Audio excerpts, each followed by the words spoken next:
Bienvenidos a nuestro evento de Ciencia e Innovación Industrial en Centroamérica, Reducción del Daño, un enfoque que mejora vidas. En nombre de la Federación de Cámaras y Asociaciones de Centroamérica y República Dominicana, es para mí un gusto poderles dar la bienvenida a esta actividad. Mi nombre es Claudia Barrios y pues va a ser un gusto que puedan ustedes escuchar las presentaciones que hemos preparado para ustedes. Como primer punto, me gustaría dejar en el uso de la palabra a Eduardo Girón, presidente de la Federación. Bienvenido, Eduardo. Bienvenidos a este foro que se ha realizado pensando en las nuevas estrategias para la industria y cómo la ciencia, innovación y tecnología ahora nos permiten visualizar productos que mejoren la vida de los clientes y los consumidores. Quiero empezar contándoles una breve conversación que tuve con un grupo de empresarios hace un tiempo. Estábamos en un evento y en el break escuché que hablaban sobre un concepto interesante, la reducción de daño. Al principio me sonó familiar, pero cuando me metí a la conversación me di cuenta que es algo de lo que se habla muy poco en Centroamérica y que en esta nueva realidad va a ser muy relevante. Varias industrias tienen ejemplos muy conocidos de su aplicación que ya utilizamos casi inconscientemente en nuestro día a día. Por ejemplo, el sector automotriz, alimentos, plásticos, tabaco y combustibles, entre otras. Entonces me pregunté, ¿por qué no ponemos el tema sobre la mesa? Nuestro principal objetivo es que todos ustedes puedan conocer experiencias exitosas de diferentes industrias, tanto nacionales como internacionales, y las estrategias implementadas para revolucionar sus productos con el fin de reducir el daño. La reducción de daño es un tema que ya tiene recorrido en la industria y que muchas de ellas ya lo están implementando y han sido pioneros en el desarrollo de nuevos productos o servicios que han cambiado incluso los hábitos de consumidores y clientes, reduciendo riesgos y velando porque se tenga una mejor calidad de vida. Con ello, este evento también es una invitación a todas las industrias para que se sumen a la innovación para permanecer vigentes, desde las pymes hasta los grandes corporativos, siempre desde la óptica de pensar en el bienestar de la sociedad. Así también, la innovación como proceso requiere de la participación de varios actores, tanto de la empresa que la realiza como de todas las contrapartes que faciliten el proceso. Entre ellos se puede mencionar las autoridades regulatorias y el gobierno.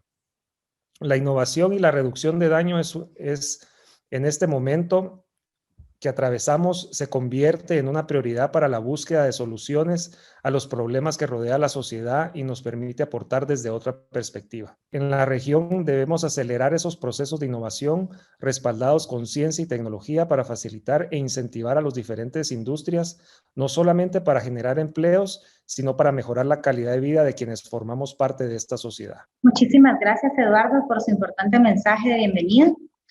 Y pues ahora me gustaría comentarles que tenemos algunas empresas que nos han apoyado en la generación de esta actividad. Y quisiera mencionar a la Asociación de Combustibles Renovables, ACR, a la Tabacalera Centroamericana S.A. y a Bioorgánica, así como a la revista Suma, quien nos ha brindado todo el apoyo para realizar esta actividad. Y sin más, me gustaría poder presentar nuestra primera charla del día. La importancia de generar data científica para la toma de decisiones políticas, Proyecto Movilidad Verde en Guatemala, por la Asociación de Combustibles Renovables. Y quisiera presentar a Aida Lorenzo de Juárez. Ella es ingeniera industrial, graduada de la Universidad Rafael Landívar, máster en Administración de Empresas, con un diplomado en Gestión Ambiental en INCAE, Costa Rica. Actualmente es gerente general de la Asociación Promotora de Combustibles Renovables de Guatemala. Durante su gestión ha participado como experta en diversos eventos nacionales e internacionales. Así que bienvenida, Aida, y te dejo en el uso de la palabra. Muchísimas gracias, Claudia. Gracias a FECAICA por la invitación. Vamos a empezar con unas reflexiones iniciales. Cuando hablamos de reducción del daño y hablamos del sector transporte específicamente, todos los que estamos acá participando somos corresponsables de la contaminación en el sector transporte. Vemos a la izquierda una gráfica en donde según datos del Ministerio de Energía y Minas, los gases de efecto invernadero, el sector que más representa es el sector transporte, es el sector transporte terrestre. Significa que la mayoría que estamos acá nos movilizamos de cualquier forma y realmente se genera un impacto al ambiente y por ende un impacto a la salud. La mayoría de personas cree realmente muchas veces que es la industria la que contamina más, pero no. Realmente, como podemos ver acá, tenemos la generación de energía eléctrica contamina un 26% o genera los gases de efecto invernadero.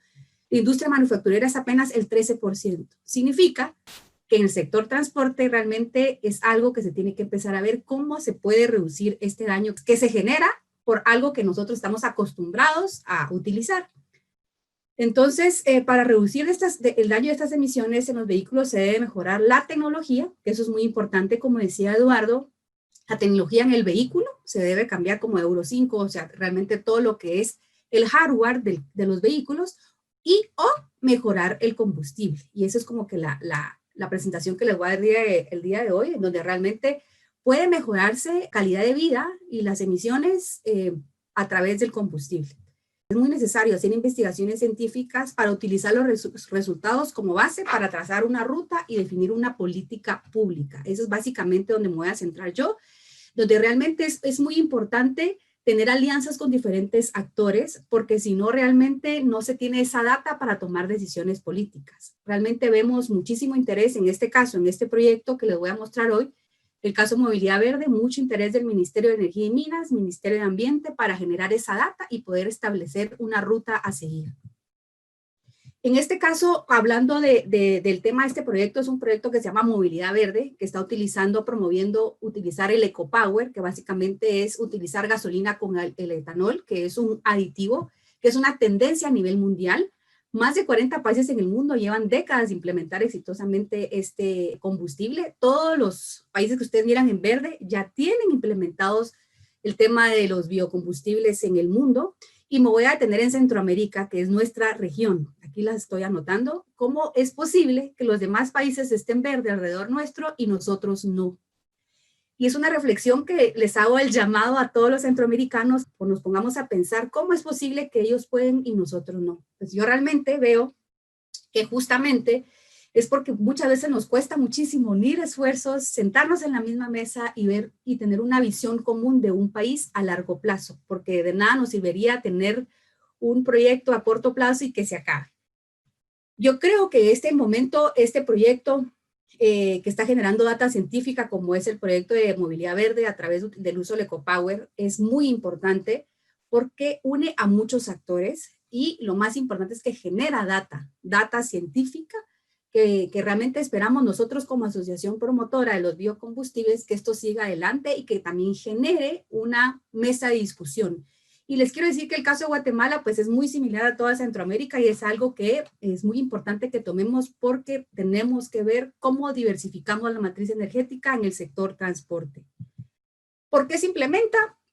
No voy a tener en cada uno de los puntos, se los pongo acá, pero realmente básicamente el mundo lo ha hecho por tres razones principales, por muchas razones, pero tres principales, porque tiene un impacto ambiental. Y eso cuando tenemos un impacto ambiental, reduce las emisiones de combustión y por ende las de gases de efecto invernadero y eso se impacta definitivamente al tema del beneficio de salud porque respiramos. Y a la hora de mejorar un combustible, definitivamente, ¿quiénes son los beneficiados? Pues básicamente toda la población, el que camina, el que va en bus, el que va en bicicleta, el que va en carro, o sea, realmente es un beneficio a toda la población. Eso es muy importante. También es bien importante que ustedes sepan que al final la tendencia mundial es mejorar la calidad del combustible. Guatemala hoy la gasolina superior tiene 95 octanos y el etanol llega a tener hasta 114 octanos. Significa que es un mejorador de octanaje, ¿sí? Y eso, ¿qué es lo que hace? Como tiene oxígeno, reduce básicamente las emisiones porque mejora la combustión. Beneficios económicos, el mundo le ha apostado al tema de los combustibles alternativos porque realmente reactiva la economía. Y hoy Guatemala, después de la pandemia post-COVID, realmente necesitamos reactivar este tema. Muy importante impulsar también la industria nacional, promueve el ahorro de divisas. En el caso de la región centroamericana, me atrevo a decir, o sea, estoy 100% segura que toda Centroamérica importa el 100% de los combustibles. Dependemos 100% de esa importación, lo cual es como que complicado también, porque en el momento que hay algún problema nos quedamos sin saber para dónde ir porque no estamos no tenemos ni una parte de ese combustible para producirlo localmente. Genera muchas fuentes de trabajo y tal vez lo importante acá es que el precio permanecería estable para los usuarios, pero con una mejor calidad del aire. Y lo que nos importa aquí muchísimo en este foro es que a la hora de mejorar el aire definitivamente se beneficia la salud, porque al final, si todos estamos utilizando vehículos, pues realmente se vería muy impactado positivamente la calidad del aire. Siempre nos hacen la pregunta que por qué empezamos con la gasolina, porque el etanol se mezcla con la gasolina y no con el diésel, y es excelente pregunta. Definitivamente hay que hacerlo los dos, básicamente del diésel y el etanol, pero les cuento que en el caso de Guatemala, me atrevería a decir que también es el caso de Centroamérica, el 80% de los vehículos del parque vehicular, en el caso de Guatemala son 4 millones de vehículos, pues básicamente utilizan gasolina. El resto, el 20%, obviamente es transporte pesado, utiliza diésel, y lo cual es bien importante hacerlo, pero acá realmente es muy importante ver que lo que tiene el potencial que mayor tiene Centroamérica inclusive es el tema del etanol, porque somos una industria productora que produce caña y que se puede producir etanol. Este proyecto, ¿qué se trató? Pues básicamente es un proyecto interinstitucional para promover la movilidad limpia y sostenible. Tenemos al gobierno de Guatemala representado liderando el Ministerio de Energía y Minas, el Banco Interamericano de Desarrollo que financió el proyecto, la Municipalidad de Guatemala, la Universidad del Valle de Guatemala, que es como que el ente más importante en este foro, porque realmente es quien está generando la data técnica y científica, y nosotros como asociación que estamos promoviendo el tema. Básicamente son 34 vehículos, utilizando 10 semanas el EcoPower con el fin de realizar un análisis de emisiones de gases de efecto invernadero, divulgar los resultados como estamos haciendo ahorita, y lo más importante es utilizar los resultados como base para trazar una ruta y definir una política para el país. Estos son los participantes de los 34 vehículos, diferente está gobierno, hay algunos diputados, la Municipalidad de Guatemala, la Academia, la Asociación de Importadores y Distribuidores de Vehículos Nuevos y medios de comunicación, lo cual esto hace también generar un espacio abierto de diálogo para poder después analizar los resultados. Y esto después, ¿qué es lo que conllevará? Pues lo que esperamos nosotros, todo el proyecto Movilidad Verde, es que esto siga adelante y no se quede nada más con los resultados. ¿Qué ha demostrado la primera fase? En este caso, en el caso de Guatemala, con el proyecto Movilidad Verde, estos son los resultados de E5, significa 5% de etanol y 95% de gasolina. Pues básicamente todos los vehículos están en perfecta condición mecánica, porque el primer mito que existe es, bueno, ¿se va a arruinar el carro? Y la respuesta es no. 40 países han dicho que no, pero realmente es importante generar la data nacional. Muy importante que el parque vehicular se asemeja mucho al parque vehicular la muestra, se asemeja mucho al parque vehicular. Se utilizaron vehículos desde 1987 hasta el 2020.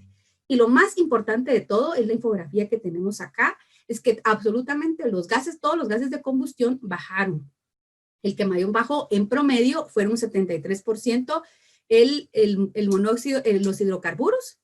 Realmente el dióxido de carbono, el dióxido de azufre también bajaron, y el dióxido de carbono también bajó. ¿Esto qué es lo que implica? A la hora de bajar los gases de combustión, se ve literalmente automáticamente impactado la calidad del aire que nosotros respiramos. Entonces realmente se ha comprobado una vez más que en Guatemala también el uso del etanol en la gasolina es algo positivo para todos los ciudadanos. Les dejo esta reflexión, cuenten con esta experiencia que tenemos en Guatemala, la región centroamericana. La idea es compartir estos resultados, ver cómo la región centroamericana mejora su combustible, pero que nos unamos porque realmente también es muy importante estos foros para poder compartir la información y sobre todo para que se generen políticas públicas a través de data científica. Así que muchísimas gracias y estoy para servirles. Muchísimas gracias, Aida. Y así como la reducción del daño se puede ver en el tema de combustibles, además podemos verlo, por ejemplo, en otras industrias, como es el caso de los plásticos. Y es por eso que en este momento voy a presentar la siguiente conferencia sobre los materiales alternativos y ecoamigables para la industria de plásticos y empaques por parte de Bioorgánico. Y me gustaría presentar a Gabriel Salazar. quien es fundador y CEO de Bioorgánico. Gabriel es un experto en biopolímeros con más de 14 años de experiencia en el campo de materiales derivados de vegetal para la fabricación de bioplásticos. Su misión es crear soluciones sostenibles para la industria de plásticos convencionales. Es emprendedor con ganas de impactar positivamente, apasionado por la naturaleza y preservarla. Ha perseguido su causa de reducir el impacto ambiental que producen los plásticos de un solo uso y que no están siendo reciclados. Así que sin más, dejo en el uso de la palabra a Gabriel. Bienvenido. Gracias, Claudia. Un agradecimiento a FECAICA por tomarnos en cuenta cuando se trata de hablar de innovación y de cómo se puede llevar tecnologías que salen de la región a aspectos globales. Vemos que hay una problemática en el manejo de desechos sólidos, en donde hay productos que tienen un valor postconsumo y hay productos que no tienen un valor postconsumo. Estos productos que tienen un valor postconsumo son productos que se están reciclando y que están entrando en lo que tal vez ya escucharon ustedes como término economía circular. Quiere decir que un material se vuelve a reconvertir en otro material útil a través de un proceso de conversión y entra en un círculo virtuoso de reutilización de ese material. Y los productos en un vertedero que no se están recolectando porque no tienen un valor postconsumo, pues las marcas y las tendencias regulatorias se están dando cuenta que deberían de terminar siendo productos que se reincorporen a la tierra sin dejar rastro de toxina y sin dejar algún impacto ambiental. Cuando empezamos a entender estas dos avenidas principales, vemos que hay cabida para diferentes materiales alternos también, no solo en la parte de materiales convencionales como lo han sido hasta el día de hoy los materiales plásticos tradicionales. Entonces, ¿qué define este esfuerzo en conjunto? ¿Qué término es el que define este esfuerzo en conjunto? Es carbono renovable. Y el carbono renovable se centra en tres aristas principales: la biomasa y todo lo que es compostabilidad, la generación de energía a través de CO2 y eólico, y el reciclaje. Y esas tres aristas son las que están entrando en marcos regulatorios en Europa, en Estados Unidos, y es lo que de alguna manera también está entrando en juego en Latinoamérica. Entrando a la arista de biomasa y bioeconomía circular, vemos que para que exista una economía circular realmente que se pueda compaginar con todo el reciclaje, tenemos que manejar las dos aristas en paralelo. Hay materiales, como les decía, que tienen que terminar siendo compostables sin manejo específico industrial, y hay materiales que tienen que entrar en un esquema de reciclaje o de recolección. ¿Cómo es el ciclo de vida de los bioplásticos? Lo que les mencionaba del reciclaje en economía circular, ese círculo también se da en la bioeconomía circular y empieza desde la cosecha de los materiales como desperdicio del olote. En nuestro caso como Bioorgánico utilizamos grano de rechazo y el olote, que es la mazorca o el centro del elote. Se extrae, se refina y nosotros ahí ya es donde componemos, desarrollamos y formulamos biopolímeros para la manufactura de desechables con equipos convencionales del plástico, para la industria del plástico. Es ahí donde nosotros compaginamos nuestra oferta a la industria que hoy por hoy está montada solo en una vía, que es el plástico tradicional.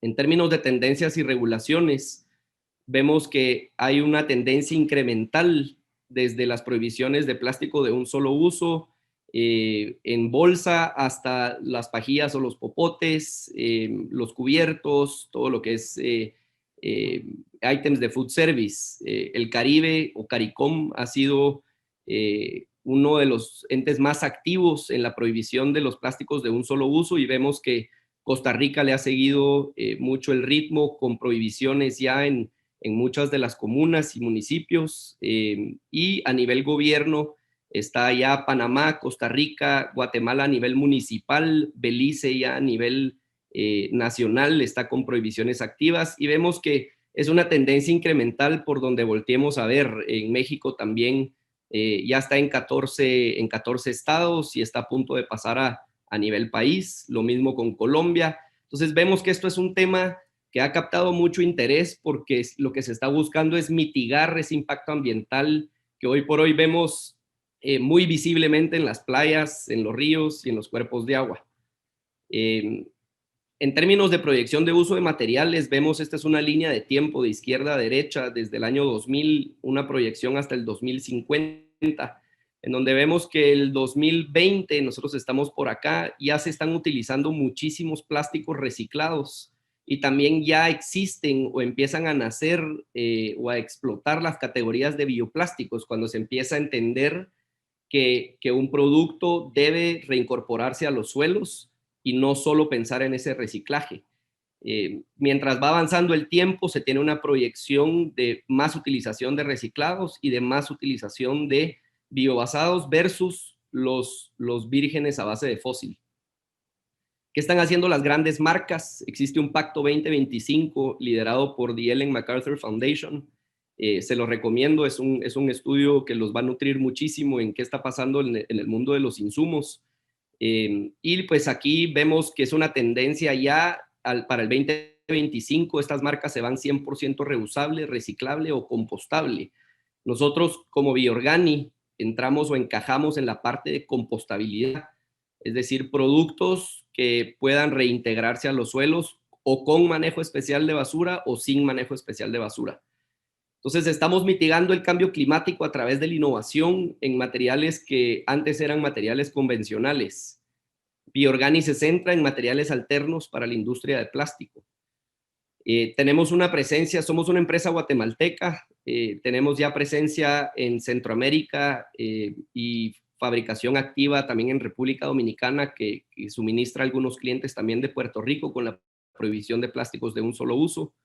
Y lo que hacemos es, nuestro corazón de negocio es diseñamos resinas, las formulamos, las componemos y las suministramos, pero también acompañamos muy cercanamente a los convertidores en la parte de innovación y desarrollo para que se pueda realmente tener una solución de empaque tangible y que se pueda aplicar a un consumo masivo, no solo un tema de un desarrollo que existe y ahí está. Buscamos competir, buscamos acompañarlos con toda esa parte de innovación y desarrollo y eso es un poco nuestro giro de negocio.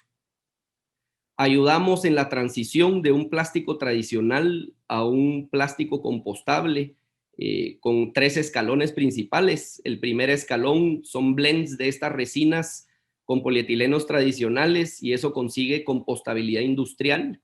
Tenemos un segundo paso donde migramos hacia compostabilidad sin condiciones controladas. Y el tercer paso, que ya es compostabilidad casa, que les voy a mostrar más adelante algunos product shots de cómo se ve un producto que se descompone en condiciones de jardín, literalmente. Eso es lo que busca decir el sello.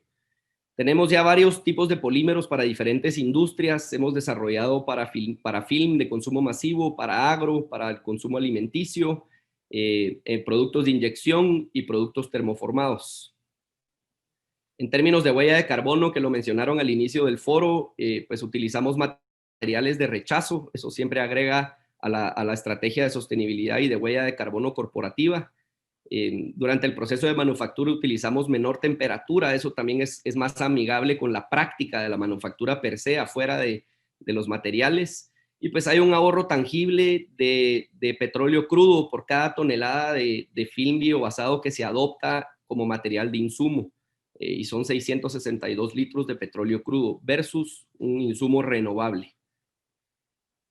Como tecnología regional centroamericana, tenemos el orgullo de ser una de las compañías que fue electa para los programas de Plug and Play, que es una aceleradora global.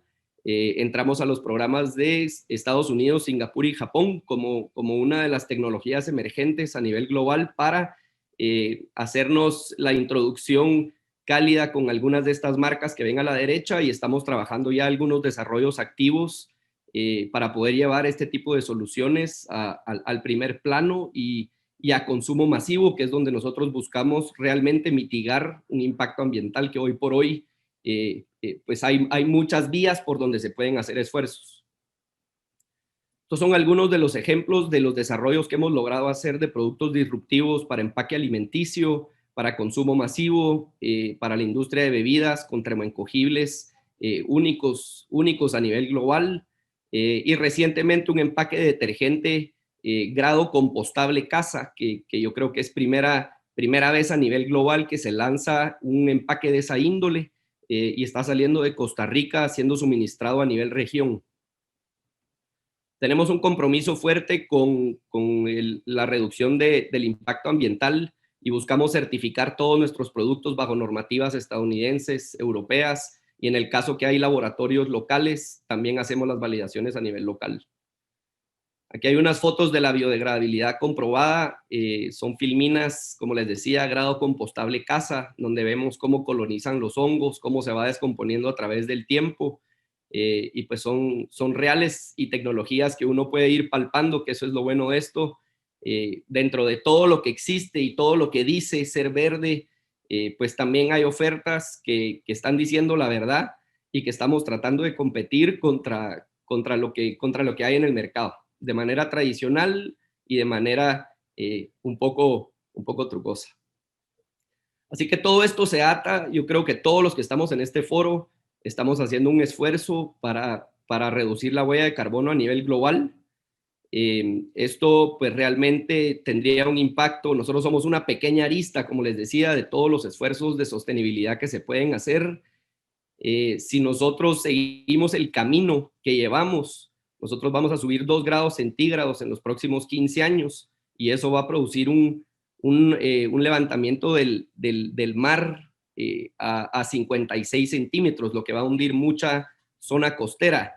Y si seguimos el camino en el que vamos, a los próximos 50 años podemos llegar a incrementar 4 grados centígrados, que tendría consecuencias catastróficas. Así que nosotros somos una pequeña arista de todos los esfuerzos que se pueden hacer y nuevamente les agradezco al FECAICA por considerarnos en esto. Tenemos un claro retorno de inversión en este tipo de tecnologías, primero en el mercado, ser asociado con la sostenibilidad, la innovación en los empaques, que no necesita inversión en maquinaria. Esto es algo que se puede cambiar de uno a otro material, y el ahorro de energía durante el proceso de fabricación. Muchas gracias a todos por su atención y gracias a FECAICA. Muchísimas gracias, Gabriel. Realmente muy interesante todo lo que nos comentas en relación a la reducción del daño y los esfuerzos en innovación que Bioorgánica está realizando. Así como la industria de los plásticos ha realizado todos estos esfuerzos, hay otras industrias que también están trabajando en materia de innovación. Por lo que me gustaría presentar la siguiente charla, denominada Ciencia a la Vanguardia, Innovación en la Reducción del Daño, por Philip Morris Internacional. Y quisiera presentar a Andrea Constantini, quien es médico especialista en farmacología clínica, graduada con honores en la Facultad de Medicina de la Universidad de Buenos Aires. Actualmente se desempeña como líder regional de asuntos científicos para América Latina y Canadá en Philip Morris Internacional. Muchísimas gracias, Claudia. Muchísimas gracias por la introducción. Quería, antes que nada, agradecerle a Eduardo y a FECAICA la oportunidad de poder estar con ustedes conversando acerca de cómo la innovación en ciencia y tecnología nos puede ayudar a implementar políticas de reducción de daño que beneficien a la población en general. Y nosotros como seres humanos muchas veces elegimos realizar actividades que inherentemente representan un riesgo. Pero así todo decidimos llevarlas a cabo. ¿Por qué? Simplemente porque disfrutamos realizarlas, porque nos gustan. Y lo que hacemos, como sabemos que estas actividades representan un riesgo, es tratar de utilizar elementos de seguridad que disminuyan el riesgo de sufrir daños cuando realizamos estas actividades, tales como cascos, chalecos, arneses y demás tipos de protectores. Y mucha gente, yo sé que quizás muchos de los que están aquí en la audiencia me van a decir, yo directamente elijo no hacer esas actividades para ni siquiera exponerme al riesgo de sufrir ese daño. Y obviamente esa es una conducta totalmente válida para aquellos que decidan no realizar estas actividades. Pero también es cierto que muchas veces, sin darnos cuenta, estamos eligiendo llevar a cabo conductas que representan un riesgo importante para nuestra salud. Y son cosas que realizamos a diario, como comer habitualmente comida que no es totalmente sana, el consumo de bebidas alcohólicas, fumar cigarrillos, el sobrepeso. Todas estas son conductas que incrementan el riesgo de que suframos consecuencias negativas para nuestra salud. Estamos rodeados de riesgos y muchas veces no es posible eliminar todos los riesgos que tenemos alrededor. ¿Qué podemos hacer? La respuesta es implementar medidas y políticas de reducción de daño. ¿Y qué es la reducción de daños? La reducción de daños es aplicar medidas para reducir el riesgo de sufrir daños por una acción o actividad que es inherentemente riesgosa. Y para ilustrar esto les voy a traer un ejemplo que todos conocemos, que es el ejemplo de los automotores. Cuando los automotores aparecieron en la historia de la humanidad, se incrementó de manera significativa la cantidad de muertes en accidentes de tránsito. ¿Qué hizo la sociedad? ¿Qué hizo la industria automotriz? En lugar de decir los automotores son una cosa peligrosa, los retiramos del mercado, lo que se hizo es buscar la forma, a través de innovaciones, a través de la tecnología, de disminuir el riesgo de tener consecuencias fatales en un accidente de tránsito. Si vemos un poco lo que es la historia del automovilismo, en el año 1921 en Estados Unidos se producían 24 muertes por cada 1.000 millones de millas. Y este número se logró disminuir en el año 1930 a 15 muertes cada 1.000 millones de millas, simplemente con la implementación del vidrio parabrisas de seguridad. El hecho de que ante un choque el vidrio no estalle, sino que se astille pero quede formado, ayudó a disminuir significativamente la mortalidad en accidentes de tránsito. Ya en el año 1970, con las innovaciones y el avance de la tecnología, se había reducido el número de muertes a 5 cada 100 millones de millas. Y en el año 1974, con la implementación de los airbags, se logró bajar la mortalidad a 4 cada 1.000 millones de millas. Recién en el año 1990, el uso del cinturón de seguridad pasó a ser obligatorio por ley, por normativa. Y de esta manera se logró disminuir la mortalidad a 2 muertes cada 1.000 millones de millas. El cinturón de seguridad existía mucho antes de la década del 90.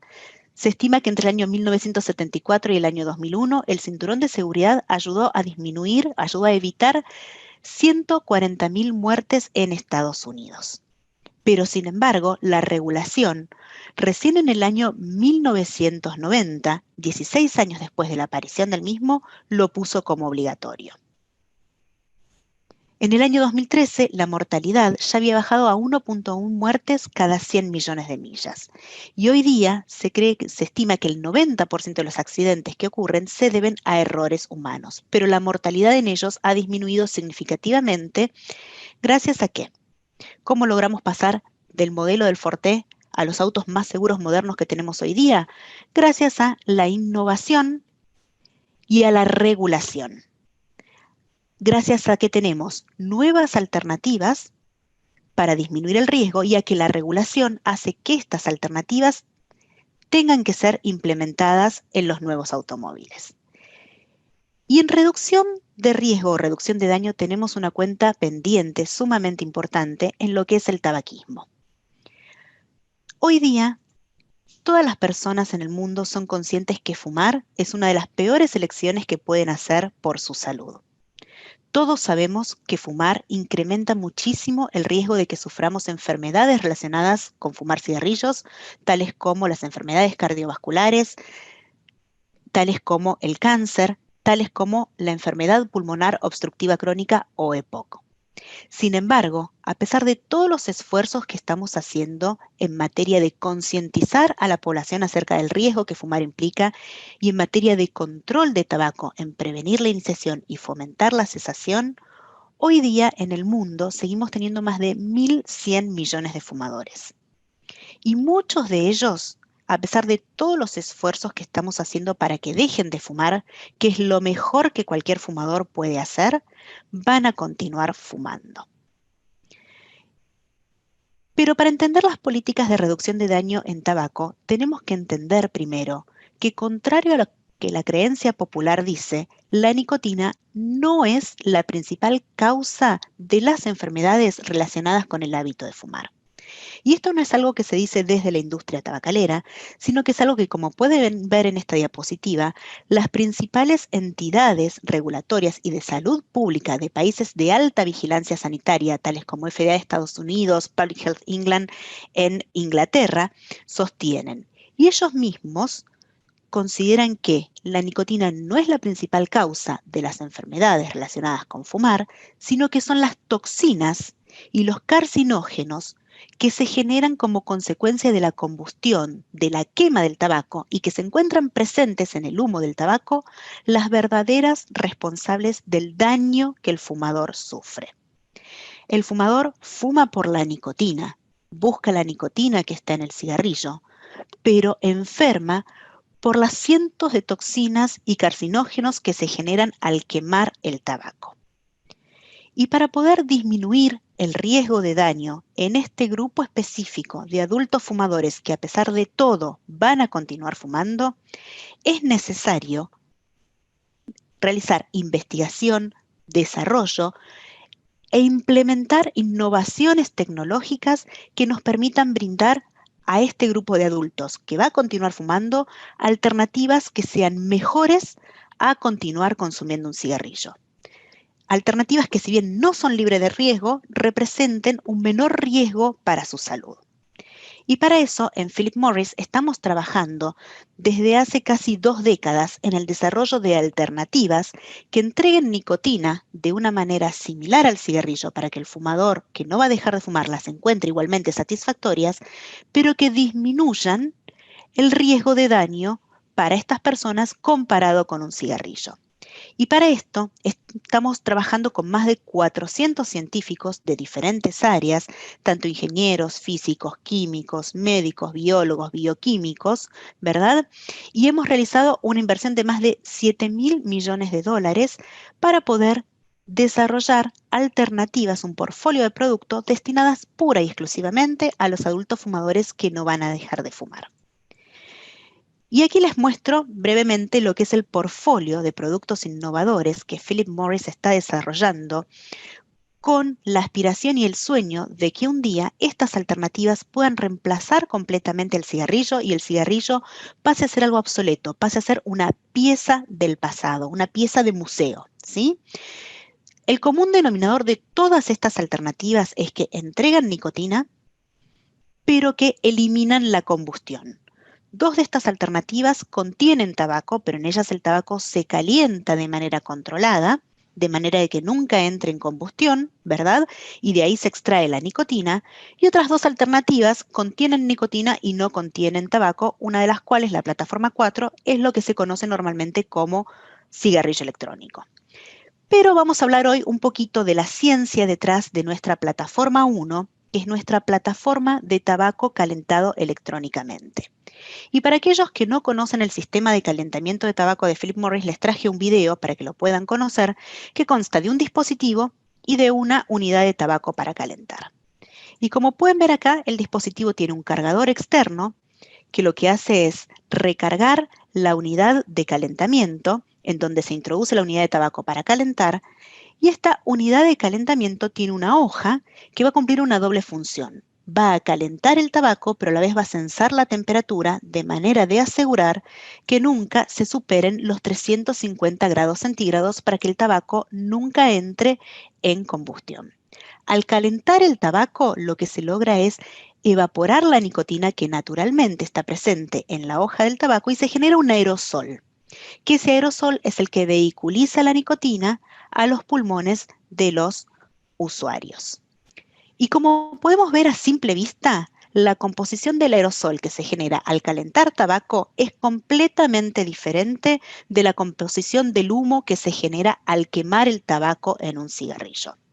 El aerosol de tabaco calentado está formado en un 90% por agua y glicerina, las sustancias tóxicas se reducen en más de un 90% y no contiene partículas sólidas derivadas del carbono, que son ni más ni menos que ese hollín negro que se deposita en los pulmones del fumador, que le da ese color negro a los pulmones que estamos acostumbrados a ver en las advertencias sanitarias de las cajetillas de cigarrillos y que es responsable del desarrollo de inflamación y de enfermedad en los fumadores. Pero es necesario avalar con evidencia científica estas alternativas, de manera que podamos demostrar que efectivamente representan una mejor alternativa comparado con seguir fumando cigarrillos. Y para eso en Philip Morris hemos armado un marco de evaluación científica que está basado en el hecho de que todos sabemos que cuanto más tiempo fuma una persona, mayor es su riesgo de contraer enfermedades relacionadas con fumar. Y si esa persona en algún momento deja de fumar, su riesgo de desarrollo de enfermedades va a disminuir. Y la idea fue evaluar mediante la ciencia en qué punto entre estas dos líneas cae el perfil de riesgo o de reducción del riesgo de las alternativas libres de combustión. Y para esto armamos una aproximación inspirada en las prácticas farmacéuticas escalonada que va desde estudios en laboratorio, estudios in vitro y en modelos animales, estudios en adultos fumadores y estudios de vigilancia y de seguimiento post-comercialización una vez que el producto está a la venta en los diferentes países. Y lo que hemos visto en el análisis del aerosol que se genera al calentar el tabaco comparado con el humo del cigarrillo es que la concentración de sustancias nocivas o potencialmente nocivas en el aerosol del tabaco calentado está disminuida en promedio en un 95% comparado con las mismas sustancias en el humo del cigarrillo. Y esta disminución en la generación de sustancias tóxicas y carcinógenas se correlaciona positivamente y hemos demostrado en estudios en adultos fumadores que la exposición del cuerpo de los adultos fumadores cuando cambian a tabaco calentado, que acá está representado con las barras amarillas, ¿verdad?, disminuye significativamente con la exposición a estas sustancias tóxicas o cancerígenas que se observan al fumar cigarrillos que están representadas por la línea roja del 100%. Y si comparamos el efecto en la disminución en la exposición a estas sustancias nocivas con el efecto de la cesación tabáquica, que sin lugar a dudas es la mejor opción para los fumadores, encontramos que es muy parecida. Estos productos de tabaco calentado ya se encuentran disponibles en muchos países del mundo. Guatemala es uno de ellos, y aquí les traje un poco de la evidencia de lo que ocurre en el mundo real. El primer país en donde se lanzaron estos productos fue en Japón, y en Japón lo que se observó es que a pesar de la introducción de los productos de tabaco calentado, el mercado de productos de tabaco continuó disminuyendo. No se incrementó la cantidad de usuarios de productos de tabaco. Sin embargo, si analizamos las ventas de productos de tabaco y separamos de ellas las ventas de cigarrillos de combustión, encontramos que la introducción de los productos calentados ayudó a acelerar el abandono del consumo de cigarrillos de combustión sin incrementar el mercado del tabaco. Y esto no es algo que hemos visto nosotros en nuestra venta únicamente, sino que también es algo que estudios independientes, como este realizado por la American Cancer Society, ha encontrado, que consideran que la introducción de tabaco calentado en Japón puede haber reducido las ventas de cigarrillos. Y este otro estudio realizado por también investigadores independientes de Canadá y Estados Unidos que arribaron a la misma conclusión. La aceleración en la declinación de la venta de cigarrillos en Japón desde el año 2016 obedece a la introducción y crecimiento de las ventas de productos de tabaco calentado. Otro hito histórico es lo que ocurrió en este año y que Brad Rodu va a estar comentando más en profundidad, que fue la autorización de la FDA para comercializar nuestro producto de tabaco calentado como un producto de tabaco de riesgo modificado. ¿Por qué? Porque luego de analizar exhaustivamente los datos científicos detrás de este producto, FDA concluye que la comercialización de estos productos con la información autorizada podría ayudar a los fumadores adultos a abandonar los cigarrillos de combustión y de esta manera reducir la exposición de sus cuerpos a productos químicos y nocivos. Pero es importante que los adultos fumadores que no van a dejar de fumar reciban información acerca de el perfil de riesgo de estos productos.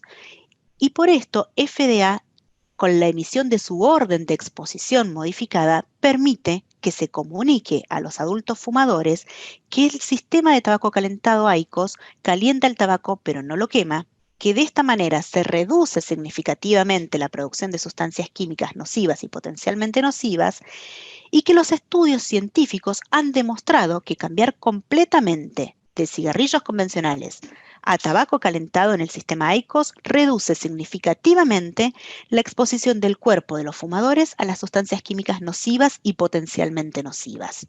Y consideran que emitir esta orden de exposición modificada, autorizando la comercialización de IQOS como un producto de tabaco de riesgo modificado, es apropiado para promover, para mejorar la salud pública, y esperan que esto beneficie la salud de la población en general.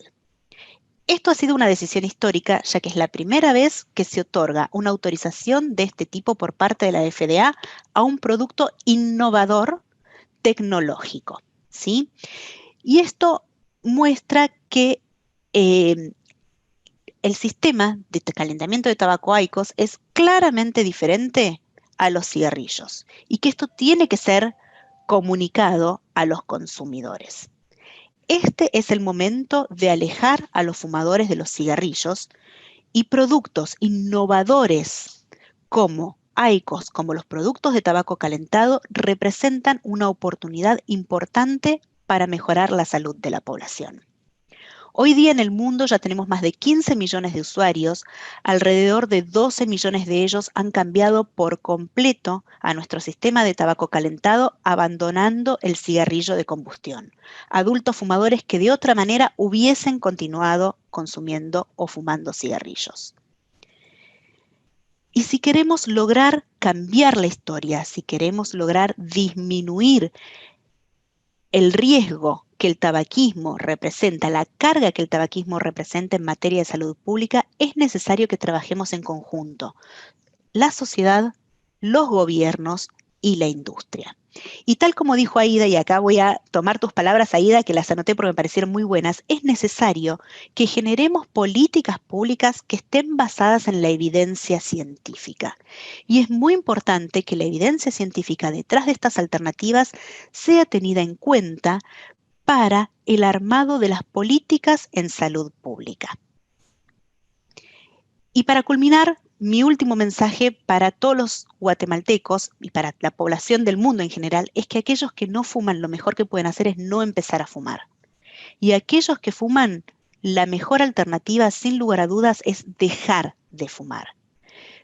Pero para aquellos adultos fumadores que, a pesar de todos los esfuerzos que hagamos como profesionales de la salud, amigos, familiares, van a continuar fumando, sin lugar a dudas, cambiar a una alternativa libre de combustión y respaldada por la evidencia científica representa un mejor escenario que continuar fumando cigarrillos. Y esto es todo de mi parte. Muchísimas gracias.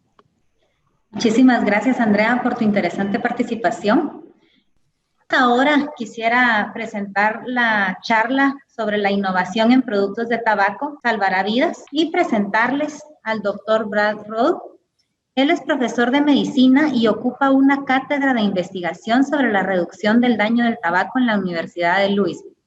Durante 25 años, el doctor Rowe ha estado a la vanguardia de la investigación y el desarrollo de políticas con respecto a la reducción del daño del tabaco, que informa a los fumadores que no pueden o no quieren dejar de fumar sobre productos de tabaco mucho más seguros como el tabaco sin humo, los cigarrillos electrónicos y los productos para calentar tabaco sin quemar.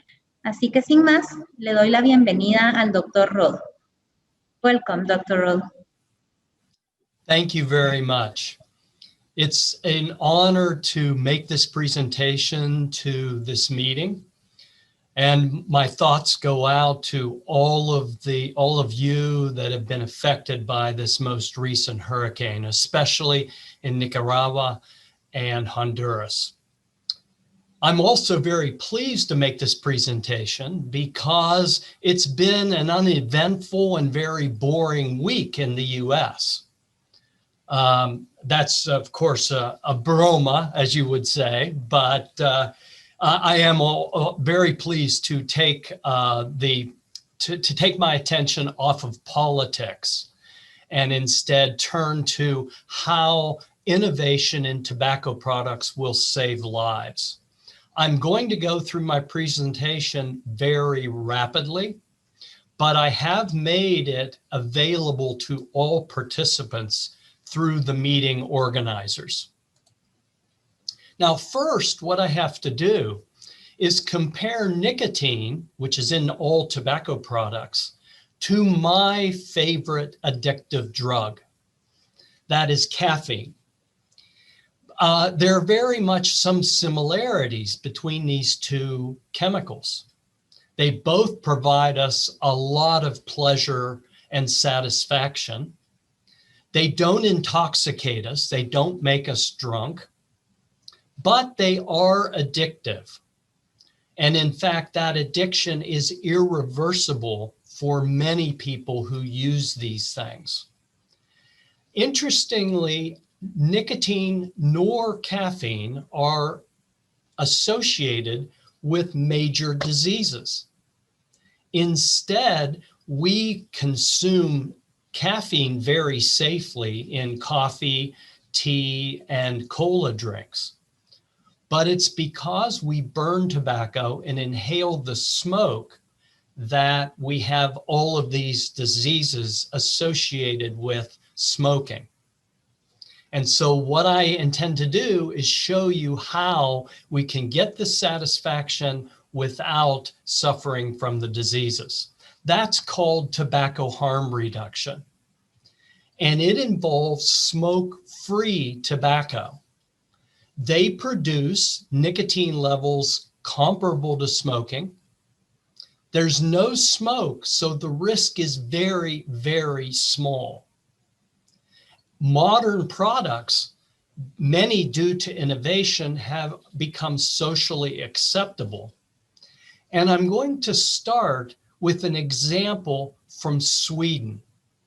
It is not a new innovative product. Instead, it's a product that is over 200 years old. And what's interesting about this product is Swedish men have had one of the most interesting tobacco histories in the whole world. They have the lowest smoking rates in Europe and have had so for almost 100 years. They have the lowest rates of lung cancer and all other smoking diseases, but they have the highest rate of using tobacco in the mouth, smokeless tobacco use. And these differences are so dramatic. If all men in the European Union smoked at the rate of Swedish men, there would be almost 300,000 fewer deaths each and every year due to tobacco. And I have done research in Sweden and done research about the impact of the Swedish men's use across the world. Now let's look at lung cancer, which is the sentinel disease of smoking. That is, we can tell how much any population smokes by the rate of the deaths due to lung cancer. And you can see that Sweden, over on the right side of the picture, is extremely low when you compare it to lung cancer in all the rest of Europe. And the United States is in the middle there, that's slightly colored differently. Now, this is Swedish men.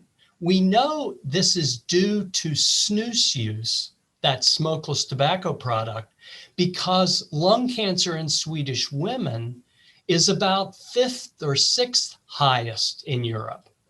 And we know these differences must be due not to the cigarette or the snus, but how you use these products. Swedish women haven't until now used smokeless tobacco as often as men. Now let's compare those results with the lung cancer rates in Central America. You do very well compared to Europe and the United States. You do very well. It's very exciting to present these results to you. You can see in the blue columns the lung cancer rates among men in Central America. And I can use a standard calculation to estimate how many smoking-related deaths occur in each of the countries. And you can see about 3,000 men die of a smoking-related illness. That's lung cancer, heart disease, emphysema, and others, each and every year. Let's look at women now. Again, Central American countries compare very well with European countries. But still, 1,800 estimate women die from smoking. Now I want to talk about the different innovations that have occurred in the past 10 years or so. The first one I'll start with is e-cigarettes. They heat a liquid form of nicotine, and they produce a vapor that doesn't have all of the combustion products of smoking. And in fact, the differences are enormous. On the left, take a look at smoke. It contains nicotine, of course, but 7,000 other toxins that over a period of 25 or 30 years cause all of the diseases that smokers associated with. And it contains carcinogens like butadiene, nitrosamines, polycyclic amino hydrocarbons, acrolein acetaldehyde, cyanide, arsenic. All of these things are found in smoke, and in addition, carbon monoxide. That robs smokers' blood of oxygen and contributes to cardiovascular diseases in a big way. When we compare that with vapor, it's very simple. It's nicotine, water, and something for the nicotine to be carried in, like propylene glycol or vegetable glycerin. Oftentimes, some very small amounts of flavors are added. And of course, it's a product, it's a diverse product. There are contaminants, but they're at very, very small, i.e. trace levels. Now, unfortunately, my government, consisting of the FDA, the Centers for Disease Control, and the National Institutes of Health, have not been very generous toward e-cigarettes. They don't believe there's any evidence that they help smokers quit, that they're less hazardous than regular cigarettes. They believe they might cause people to start smoking again, and maybe a gateway, especially for kids, to start smoking. My government only emphasizes safe, that is, nicotine medicines and prescription drugs, and effective methods to quit smoking. Now, I put a question mark with effective because these medicines don't help very many smokers quit. We must have other alternatives to help. Now, as you probably know, right now in the US, vapor products, e-cigarettes and vapor products, they still have to be approved by the FDA for sale, even though they are widely available to Americans. There are about 11 million e-cigarette users in the United States. That only represents about 4% of the population. And you can see the numbers have varied over the past 5 or 6 years due to the fact that the government has been very negative about them. I want to compare the US experience to the experience in the United Kingdom. And I look at the Royal College of Physicians, one of the oldest and most prestigious medical societies in the world, and Public Health England. They say they are effective to quit smoking. They are unlikely to exceed 5% of the risk of smoking. They are not renormalizing or a gateway. And in fact, these organizations, the entire British government wants people to promote these to help people quit smoking. And in fact, the percentage of e-cigarette users in the United Kingdom is at 7%, higher than in the US, and it continues to grow all the time. If you notice there, 54% of e-cigarette users in the UK have quit smoking. They are former smokers, which is much more than it was in the US and is tremendously encouraging. These products can work to help smokers quit. Now, I must mention the outbreak of lung injuries in the US that the CDC associated with cigarette smoke or with e-cigarette use. However, the final diagnosis is that almost all, if not all, of these unfortunate people used an illegal form of marijuana that was diluted with vitamin E and other liquids that cause these. Nicotine and e-cigarettes have never been implicated in these diseases. There are no cases of these diseases outside the US, which is another piece of evidence that these were not characterized properly. And of course, we have the thing that the epidemic of teen use. Of course, it's been a problem in the US. If you look at the gray column, the gray columns clearly show that e-cigarette use is up in the US over the past few years. However, look at the dark blue column at the bottom. Smoking has continued to decline at an unprecedented pace among American high school students. That's a very, very good sign. Now, I want to turn to heat-not-burn tobacco. And the most common example of that is IQOS, as described by the previous speaker. It is now in 57 markets throughout the world, and it is growing share with respect to replacing cigarettes in many countries. It has now been approved by the FDA for sale in the US, which is a very encouraging sign.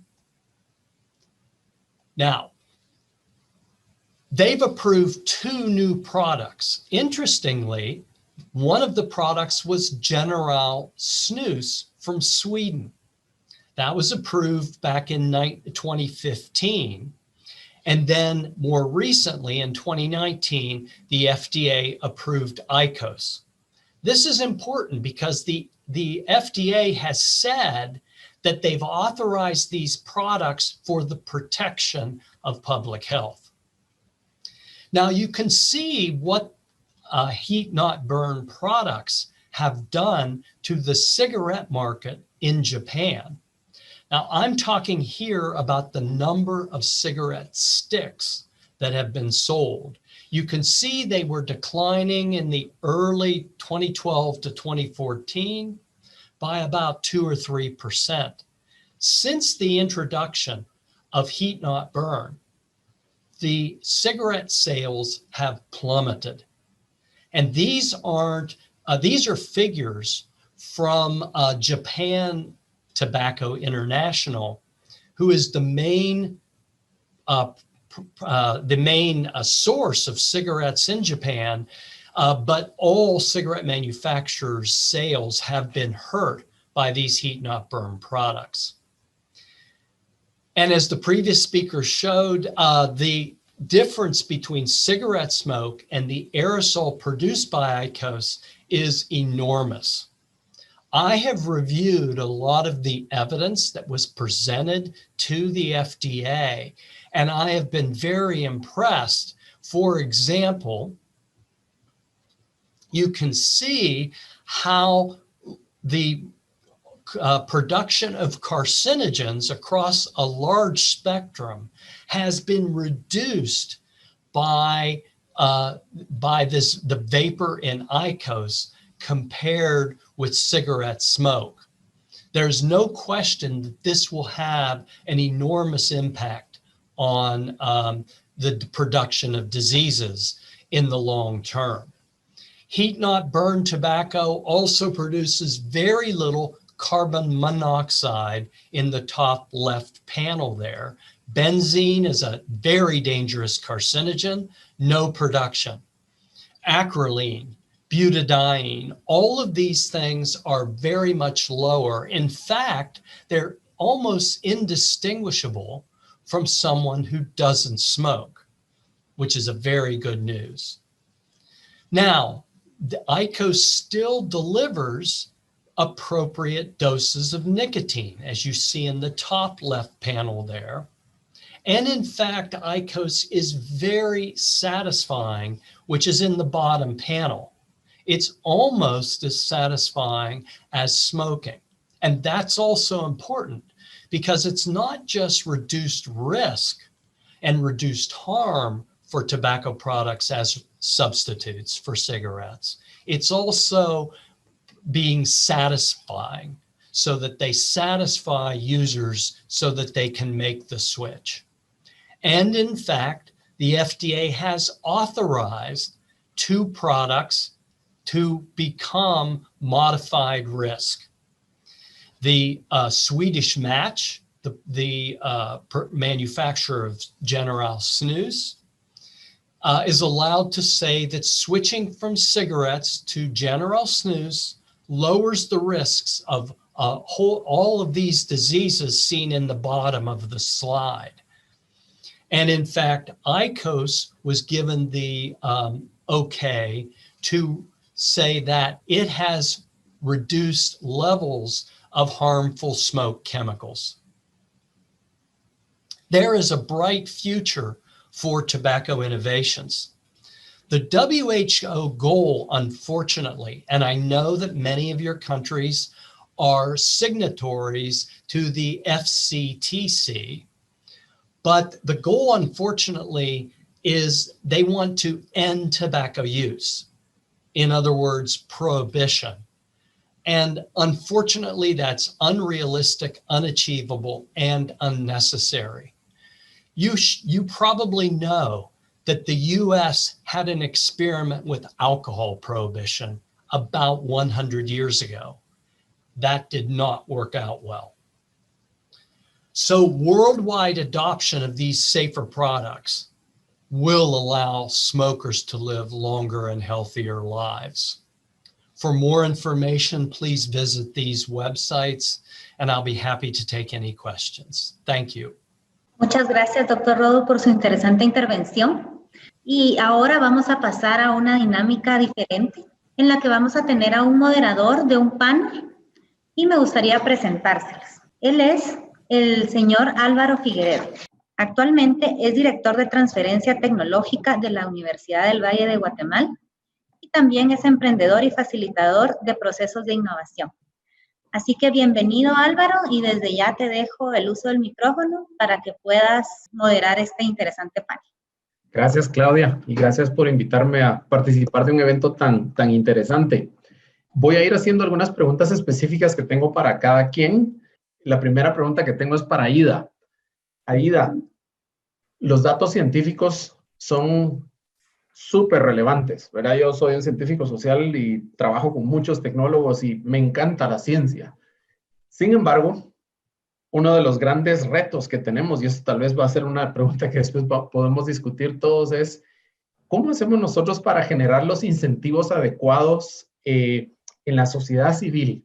En toda la gente que está ahí afuera, los ingenieros entienden, por ejemplo, todo el tema de la reducción en la huella de carbono por utilizar combustibles alternativos, etcétera, etcétera.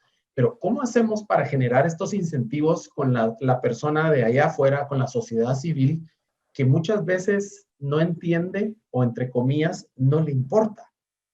¿Qué hacemos para poder tener ese incentivo efectivo? Claro, Álvaro, yo creo que muy importante su pregunta y yo creo que también no somos los primeros, ¿verdad, Álvaro? Hay muchos, más de 40 países del mundo que lo están haciendo y podemos, no digo copiar porque eso no se vale, pero sí realmente tomar en cuenta la experiencia de ellos. Tomando la experiencia de muchos países que yo conozco, inclusive he estado en esos lugares, mucho la campaña de sensibilización y la importancia, ¿sí? Pero simplemente en el caso de los combustibles, Álvaro, no es algo que yo pueda decidir cambiarlo. ¿Sí? Decir, bueno, yo hoy, con lo que tengo, aquí en Guatemala, en Centroamérica, tenemos 3 opciones, gasolina súper, regular y diésel. Eso es todo. Y tenemos que comprar lo que hay. No hay otra opción, ¿sí? Entonces, por eso mismo es tan importante regular el tema de los combustibles. A nivel mundial ha venido mejorando el tema de los combustibles. Ustedes se recuerdan que en los 80s había plomo en los combustibles. ¿Pero por qué se cambió? Porque era cancerígeno y a nivel mundial el mundo dijo, todos los ministerios del mundo dijeron, cambiémoslo porque esto está realmente afectando a la población. Y ha ido mejorando. En ese entonces dijeron, bueno, lo podemos cambiar por etanol, por MTBE, por MMT, por todos los aditivos petroquímicos. No es una decisión del consumidor, es mucho la industria petroquímica. Pero la industria petroquímica no va a dar un paso adelante si no es normado ni regularizado. Por eso es como decía Andrea, el tema de los vehículos, el cinturón, las bolsas de aire.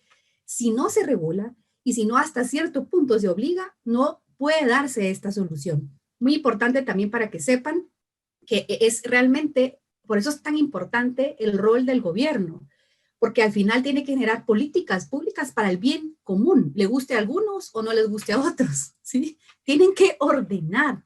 Y creo que sí va ligado de la mano a hacer una campaña de concientización y sensibilización. Porque, por ejemplo, en países como los más recientes en Latinoamérica, pensemos en un Colombia, que es muy similar a nosotros, o un Bolivia. O sea, también existe por qué me están obligando, pero no existe la información de que ya nos están obligando. O sea, ya nos están obligando a consumir lo poco que hay. Tenemos 3 opciones, no hay más. Entonces, aquí el objetivo es, sí, definitivamente creo que este tipo de estudios como Proyecto Movilidad Verde, que incluye mucha parte de la sociedad civil, que está generando de qué hablar, que está generando notas en los medios, que va a generar mesas de diálogo, es más que importante. Y al final el consumidor va a consumir un producto de mejor calidad, de mayor ambiente, pero que no puede decidir él solito. Por eso mismo tiene que venir la política pública para mejorar el bienestar de toda la población, Álvaro. Gracias, Aida. Mira, Aida, y yo no sé si dentro de todos los estudios a los que ustedes tienen acceso, han estimado cuánto tiempo nos va a llevar a hacer la transición a todas estas fuertes alternativas de energía. Porque, por ejemplo, uno escucha a Ford y a General Motors, dicen en el 2022 ya no vamos a producir carros de combustión interna, por ejemplo, ¿verdad? O sea, hay unas compañías que han ido muy agresivas, pero si nos pusiéramos en un escenario realista, ¿cuánto tiempo nos va a llevar esa transición, Aida? Sí, yo creo que va a llevar todavía décadas, Álvaro. O sea, habla de la electromovilidad, lo cual creemos nosotros definitivamente que se tiene que diversificar la matriz energética en el sector transporte. Hemos diversificado en la región centroamericana la matriz energética eléctrica, pero no hemos enfocado nada en el transporte. Entonces, yo sí no creo que aunque sea por ley, eso sí no se puede decir, bueno, a partir de mañana todos tienen que tener carro nuevo. Eso no se puede, eso es imposible porque realmente tiene que ver con el poder adquisitivo de las personas. Lo que sí puede haber son incentivos para que esto suceda. Menores impuestos para los vehículos híbridos, menores impuestos para los vehículos eléctricos, realmente que se haga, que se mezcle el etanol con la gasolina. Ojo, Álvaro, que tampoco toda la tecnología nueva, yo no veo que vayan a desaparecer los autos de combustión interna en los próximos 30, 40 años. No va a haber, porque en caso de Guatemala, van a haber. Entonces, mientras hayan autos de combustión interna, los biocombustibles es una solución transitoria. Tampoco vamos a desplazar 100% el petróleo, eso yo no lo visualizo. Creo que ninguno de los que estamos aquí lo vamos a ver. Pero lo que hay que hacer es realmente reducir ese daño, mejorar la calidad del combustible, mejorar la calidad de los habitantes al final. Entonces yo creo que todavía nuestros ojos, Álvaro, lo van a seguir viendo. El motor de combustión interna va a seguir existiendo. Probablemente las personas que tengan la posibilidad de comprar carro nuevo, si yo creo que hacemos una estadística acá de cuántos han comprado carro nuevo en los últimos 5 años, creo que va a ser menos del 20%, y así va a seguir siendo la tendencia. Pero sí pueden ir comprando carros usados de diferentes tecnologías, eléctricos, híbridos, y eso va a ir mucho también con la conciencia, pero también con la regularización y sobre todo sobre los incentivos para que el usuario se vaya cambiando. Gracias, Aida. Súper, súper interesante. Gabriel, me quitaste una de mis 2 preguntas. Te iba a preguntar si ese mito que existe muchas veces de que la huella de carbono de los sistemas de producción de todos estos biopolímeros era mayor, pero según entendí, tú demostraste que no, ¿verdad? Que no, al contrario, puede ser incluso menor. Ahora, te iba a preguntar algo, ¿qué tan cierto es ahorita que no es económicamente viable reemplazar, y estoy hablando específicamente de empaques para la industria de alimentos? Hay un argumento ahí de que es más caro. ¿Qué tan cierto es eso, Gabriel? Yo te diría, definitivamente los bioplásticos vienen de una tendencia mucho más costosa que un petróleo tradicional. Recordemos que los plásticos están desde 1950 de una manera masiva y ha venido con una curva de bajada de costo hasta la fecha de hoy. Los bioplásticos, siendo una tendencia más nueva, empezó más tarde y viene de una curva también alta. Yo en lo personal lo que he visto es no han habido incrementos en bioplásticos, sino cada vez que se anuncia un desarrollo es para bajar costo y cada vez se va acercando más con la curva del polietileno. Entonces, viene de ser una percepción general porque había sido una realidad hace 20 años, pero hoy por hoy existen tecnologías, Bioorgani una de ellas, que a través de, por ejemplo, el alivianamiento de producto. Nosotros, por ejemplo, somos una resina que tiene fécula y la fécula la puedes expandir mientras la procesas. Entonces alivianás los productos a manera que te rinden más los materiales. Entonces te pesa menos, hay eficiencia de material, pero también lo más importante es que te ayuda a cerrar esa curva de costo que hay versus un etileno tradicional. Entonces, sí, fue cierto, pero hoy por hoy ya hay casos en donde se puede comparar peras con peras. Claro. Yo creo que por lo que escucho de lo que me estás diciendo, Gabriel, veo que hay mucho de lo que pasa en todas las industrias. Algo es nuevo, se produce en menores dimensiones, la eficiencia de esos sistemas de producción no es tan alta y conforme va avanzando la investigación y desarrollo y también se va avanzando en los volúmenes, pues obviamente los precios tienden a bajar. No podemos comparar un celular de los ladrillos de los 80s, que valía 8,000 quetzales de esa época, con los celulares de ahora, ¿verdad? Entonces, me hace mucho sentido lo que decías, Gabriel. Después quiero regresar contigo, pero quiero lanzarle una pregunta a Andrea y a Brad. Brad and Andrea, you're both physicians. I wanted to ask you something. I used to smoke. 25 years ago, I quit. I'm 48. And I was going to ask you, in terms of senses, is it the same for smokers to vape instead of burning tobacco? Because that's a great incentive, right? That's a great incentive for people to quit smoking. If you provide something that is perhaps the same, it's perhaps the same, but it doesn't harm you as much as the other option. What can you tell us about that? Álvaro, algo que tenemos que tener en cuenta es que estas alternativas, si bien son alternativas de riesgo reducido comparado con continuar fumando un cigarrillo, no son productos libres de riesgo. Sinceramente, algo que quiero hacer personalmente contigo es felicitarte, porque la verdad el hecho de que hayas podido dejar de fumar es lo mejor que pudiste hacer en beneficio de tu salud. Y este es un mensaje que tenemos que mantener todos y que tenemos que ser sumamente enfáticos y claros. Dejar de fumar, dejar de consumir cigarrillos y nicotina todo junto es lo mejor que se puede hacer en beneficio de la salud. Ahora bien, tenemos una realidad que nos golpea de frente y es que a pesar de todo lo que estamos haciendo, tenemos un gran grupo de personas en el mundo, son alrededor de 1.100 millones de personas que hoy día fuman. Y la misma Organización Mundial de la Salud estima que de aquí a 5 o 10 años vamos a seguir teniendo más de 1.000 millones de personas fumando. Gente que, si no le damos otra alternativa, va a continuar estando expuesta al humo del cigarrillo. Entonces, desarrollar estas alternativas, avalarlas con evidencia científica, porque aquí de nuevo me apoyo en las palabras de Aida, la evidencia científica es sumamente importante. Poder comunicar a los adultos fumadores que estas alternativas están disponibles y su diferencia con un cigarrillo de combustión es fundamental, porque los adultos fumadores que van a continuar fumando necesitan y merecen poder tener acceso a información fáctica, objetiva y avalada por la ciencia para poder tomar decisiones en beneficio de su salud y que puedan tomar la mejor decisión, pero basada en la ciencia y en la evidencia. La misma pregunta que le había hecho Andrea, si en términos de esa sensación, si esa sensación de bienestar, que cuando yo fumo un cigarrillo normal de combustión, es la misma con un vaporizador, por ejemplo. Y si hay algunos estudios que él haya visto que en donde la gente haga esa transición, porque la sensación es la misma o no, ¿verdad? Es para complementar lo que Andrea nos dijo.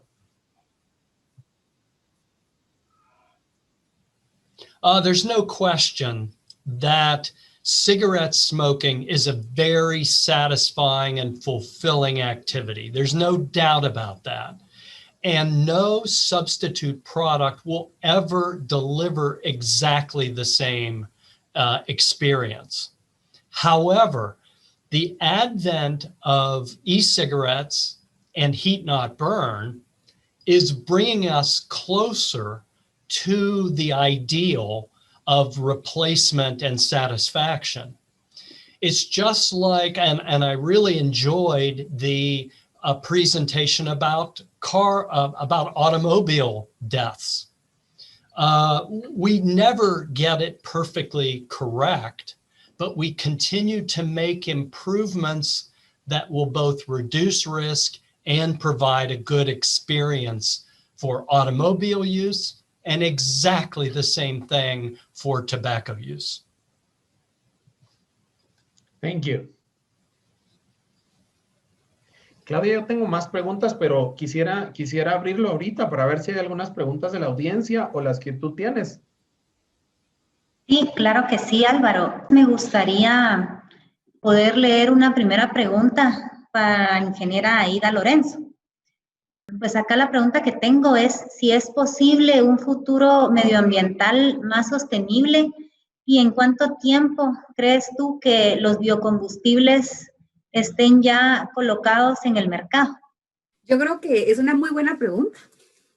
Creo realmente que el combustible fósil, el petróleo, no se va a quitar en los próximos 50 años. O sea, todos vamos a ver combustible fósil.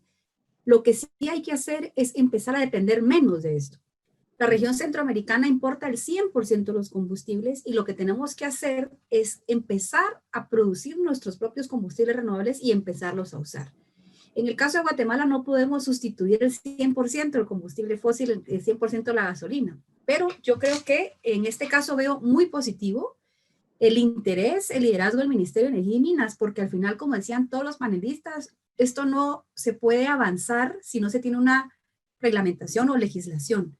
Entonces, porque si no van a pasar años y años y años y esto no se hace. Y también hay que ver que también siempre hay industrias que van a, o sectores que van a oponerse a esto y por eso mismo siempre tiene que prevalecer el bien común por el bien individual o de ciertas empresas. Entonces yo espero, de verdad, espero que con este liderazgo que tenemos del Ministerio de Energía y Minas, Ministerio de Ambiente y Ministerio de Economía, pues pronto los guatemaltecos pudieran tener EcoPower y les hago la invitación a todos los centroamericanos para que también nos unamos y que podamos tener la región centroamericana más limpia.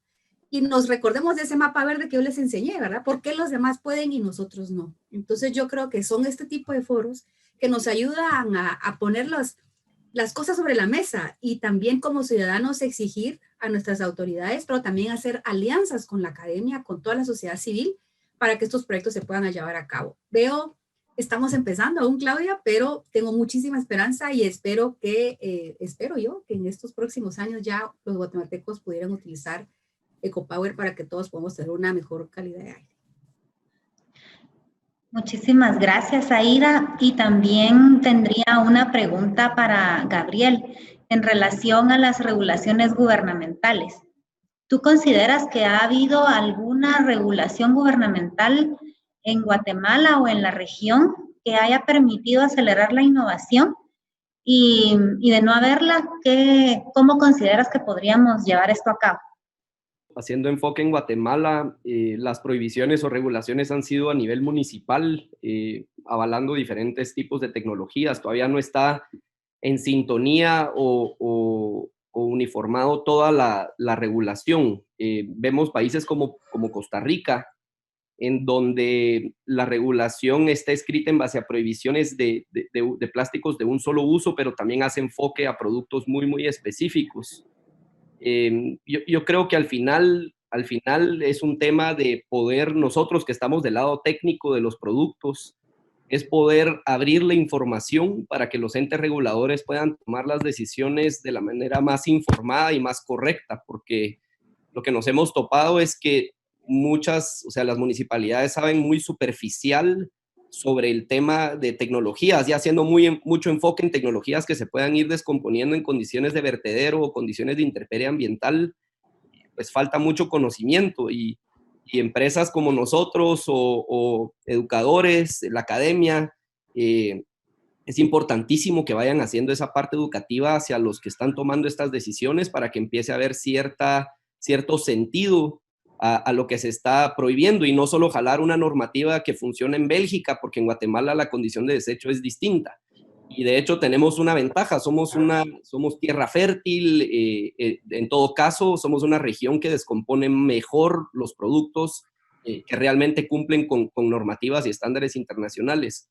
Entonces todavía hay mucho trabajo que hacer, pero vemos entidades como ASTM mucho más activas en la región, entidades de CEN, de normativas europeas, también con Market Surveillance. Entonces, la escena está creciendo, se está desarrollando y mientras eso pasa hay que ir encarrilando y encasillando para que las regulaciones tengan el mejor sentido posible. Muchísimas gracias, Gabriel. Y pues también quisiera hacerle una pregunta a Andrea Costantini. Veo que después de tantos años de consumo de cigarrillo convencional, si pudieras comentarnos cuál ha sido la estrategia puntual para conseguir un mayor impacto y que los fumadores decidan cambiar hacia este dispositivo que nos indicas. Claudia, muchas gracias por la pregunta. Es una muy buena pregunta y lo que es fundamental es poder tener una comunicación abierta, honesta, transparente, basada en la ciencia y en la evidencia, basada en hechos fácticos. Por esto mismo comentaba que es sumamente importante que existan regulaciones, y esto creo que es un tema que nos tocamos en común con los otros disertantes, ¿verdad? Todos estamos de acuerdo en que es necesario que haya una regulación que acompañe la innovación tecnológica en beneficio de la población. Y en este caso en particular, en el caso del cigarrillo, es muy importante que existan regulaciones que permitan comunicar, tal como es el caso de FDA, que FDA autoriza la comercialización, autoriza la comunicación a los usuarios, ¿verdad?, a los fumadores, acerca de cuál es el perfil de riesgo demostrado por la ciencia para estas alternativas. Es sumamente importante poder tener esta comunicación abierta, clara y fáctica para que, como decíamos antes, el adulto fumador que no va a dejar el cigarrillo pueda tomar decisiones en beneficio de su salud y pueda escoger qué producto utilizar en beneficio de su salud. Muchas gracias, Andrea. Y finalmente, pues tengo una pregunta para el doctor Rowe. Y sería, ¿cómo podríamos aprovechar todas estas innovaciones que se han mencionado para desarrollar mejores políticas públicas en nuestros países? Porque pues mucho se ha hecho en Estados Unidos, pero ¿cómo podemos nosotros en la región replicar? Well, I think that you first can take some of the leads from our FDA. They've recognized that there are differences in risk between tobacco products, and they've provided a pathway for companies to achieve the designations that that new products can be put on sale in the US, and that they can be given a designation that allows smokers to make choices between vastly different harm reduction options. Muchísimas gracias, doctor. Y pues le preguntaría a Álvaro si tiene otras preguntas para los panelistas. ¿Qué nos podrían compartir ustedes de lo que piensan, más allá de las políticas? Dejemos por un lado las políticas públicas. ¿Qué podemos hacer desde el ámbito que cada uno de ustedes representa para promover en países como los nuestros el que los usuarios desarrollen esa conciencia, que puedan de alguna manera cambiar sus actitudes de indiferencia muchas veces hacia estos temas, y que adopten nuevos hábitos y nuevas formas de manejar este tipo de cambios que necesitamos? ¿Qué hacemos desde la perspectiva de estos usuarios? Yo creo que realmente estamos en una era digital, ¿sí? Tenemos muchos millennials también, donde se basan en toda la parte digital. Y yo creo que es muy importante mantenerlos informados con cosas cortas. Ellos no van a leer un estudio, un case story de 25,000 páginas, ellos les interesan datos puntuales. Entonces yo creo que es muy importante informar cuál es el impacto negativo de lo que estamos usando actualmente y cuál sería el cambio que estamos generando. En el caso de los combustibles, está muy claro, o sea, está muy claro sabiendo que, por ejemplo, en el caso de los combustibles fósiles versus el etanol lo reduce a 70% los gases de efecto invernadero en comparación de la gasolina. Son datos puntuales, campañas de sensibilización, WhatsApp, redes sociales, TikTok, o sea, ahorita hay que aprovechar esa parte, ¿no? Porque la información a veces no nos llega, desconocemos también muchas cosas, y hoy aprendí muchísimo de Gabriel, de Andrea, de Brad, y es darnos el tiempo de formarnos y educarnos, pero ahorita queremos cosas rápidas, cortas, entonces yo creo que va a ser muy importante mantenerlos informados.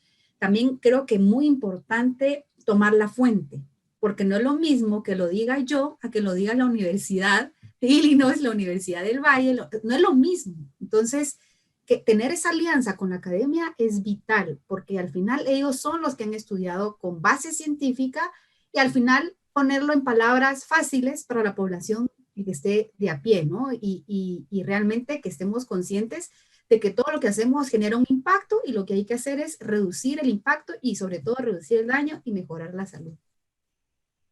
Por mi lado, estoy totalmente de acuerdo con Aida. Vivimos en la era de las comunicaciones y es sumamente importante poder brindar información, como decíamos antes, fáctica, basada en la ciencia y en la evidencia, y que la gente pueda tener acceso a esta información.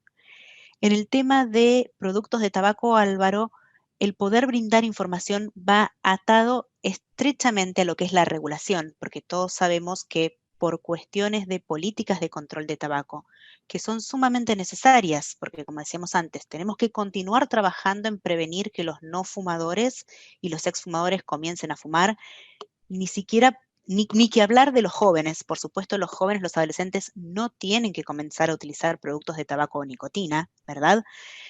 Pero tenemos que poder comunicar a los fumadores la ciencia detrás de estas alternativas, los hechos fácticos detrás de las alternativas. Como decía Aida, poder hablar de un 70% de disminución en el caso de combustibles en las emisiones tóxicas, hablar en el caso de un producto que entrega nicotina de una reducción de un 95% de la generación de las sustancias nocivas comparado con el humo del cigarrillo, a la vez que se mantiene un ritual de uso similar y se obtiene una aceptación y una satisfacción similar a la que se obtiene con un cigarrillo, sin lugar a dudas es un dato importante que los fumadores tienen que poder conocer. Entonces es sumamente importante poder lograr que esta información pueda llegar a las personas que en definitiva son las que toman decisiones para su propia vida, que son ni más ni menos que los usuarios. Solo como para complementar eso, yo creo que estoy de acuerdo también con lo que mencionó Aida y Andrea. Estamos en la era de comunicación, pero también hay mucho que se puede hacer, en mi caso, educando a los compradores a nivel corporativo y de las marcas grandes que tienen un alto impacto. Entonces, creo que no solo el tema de presión regulatoria, sino el tema de tendencias. Hoy por hoy la generación millennial, un 73% de la generación millennial está más dispuesta a hacer una compra de algún ítem que tenga un grado de sostenibilidad, aunque le represente casi un 20% de incremento en precio. Entonces, ya existe, cuando las marcas empiezan a ver esas tendencias tan claras del cambio de conciencia y sobre todo después del COVID, donde cuando todos nos encerramos vimos cómo la naturaleza empezó a reflorecer, pues sí nos da cierto nivel de conciencia de que tenemos que hacer las cosas un poco diferentes y con más conciencia ambiental y de nuestros ecosistemas, hay que cuidarlo. Entonces, eso, cuando las marcas empiezan a ver eso y empiezan a entender, creo que empieza a haber un shift y un cambio importante hacia dónde está agarrando la humanidad en términos de resolvamos este problema en conjunto. Me gusta lo que estás compartiendo, Gabriel, porque es alentador. Yo creo que la generación X éramos esa generación como de transición y ahorita ya los millennials y los centennials, yo tengo un niño de 6 años, ellos ya traen eso porque en el colegio, cosa que antes no pasaba, le mencionan a uno todas estas cosas, ¿no? Cuidar el planeta, el amor al medio ambiente y todo. Buenísimo. Gracias por darnos ese panorama tan alentador. I would only say that, and there's been a lot of discussion about regulation, that regulation has had one very positive effect in the US, and that is that tobacco companies who have a history of perhaps exaggerating some of the truths are no longer able to do so. They must adhere to a very strict policy of providing only verifiable information to the agency, to the FDA.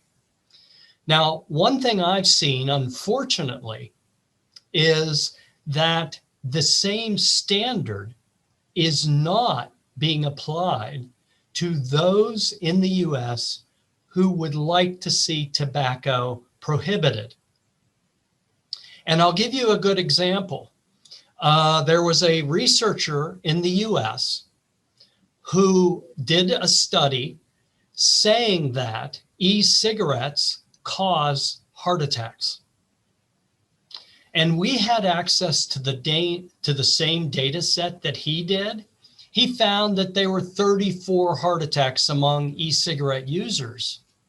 We found out that the majority of those heart attacks had occurred 10 years before the person picked up an e-cigarette. Now, I know that many of you know all about time travel, but that is not happening with tobacco research. That paper, that study was retracted by the editors of the Journal of the American Heart Association. So we have to have this balance between regulation and the free expression of misinformation.